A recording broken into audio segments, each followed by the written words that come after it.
Okay, so today we are going to be exploring glossy and matte finishes. First off, I'm going to start by drawing this, I guess it's a hair dryer. That's what I had in mind when I was sketching, so that's what we're going to call it. It's a hair dryer.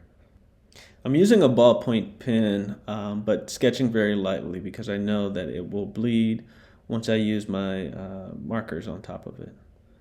So I'm going to start by blocking out this section here. Um, this part of the hair dryer is a bit cylindrical, as is the handle, but I want to show that sort of gradation or variation in shade and color on the barrows of this hair dryer. You can see that I've left some white spaces there. Those streaks are completely intentional.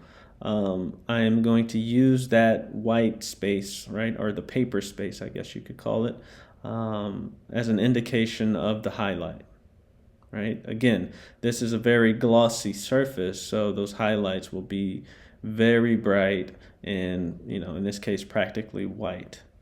Now, I've switched to a lighter marker. This is actually a pink, and I'm starting to fill in some of those white spaces to sort of further create that gradation. You can also see that I use the light pink marker to designate those parting lines.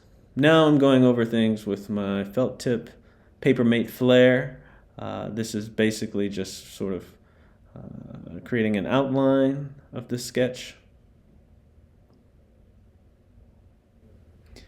This outline is gonna help me, define the edges of this product as I begin to add more details. So right now you can see me just, adding in this button. I'm gonna give it a little yellow. And now I am going back on the areas of this hair dryer that I want to have more of a matte finish.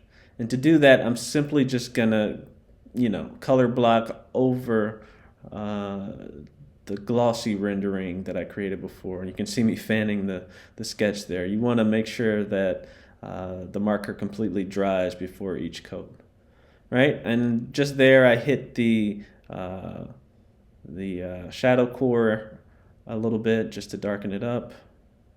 Now I'm going in and filling in some of my missed spots. And then I'm going to finish it up by adding a Sharpie outline around the entire object. This also will help the sketch pop off the page. Not only that, it will sort of hide any mistakes that you might have made, whether that was with the outline or going outside of the lines. And here you can clearly see that I went outside the lines, and I kind of did that on purpose. It's maybe a bit of a stylistic choice, but yeah, I think going outside the lines can be totally fine. You can see me just adding a few little details there. I have a white pencil, adding just a few highlights. Now I'm taking my Papermate Flare and doing a little bit of stippling just to show that these parts of this object are textured. And that's it. We have this glossy hair dryer with a few matte, sort of textured parts. Oh, and I almost forgot. How about a few hatched lines just for a little extra contrast? Yep, that'll do it. All right, thanks for watching.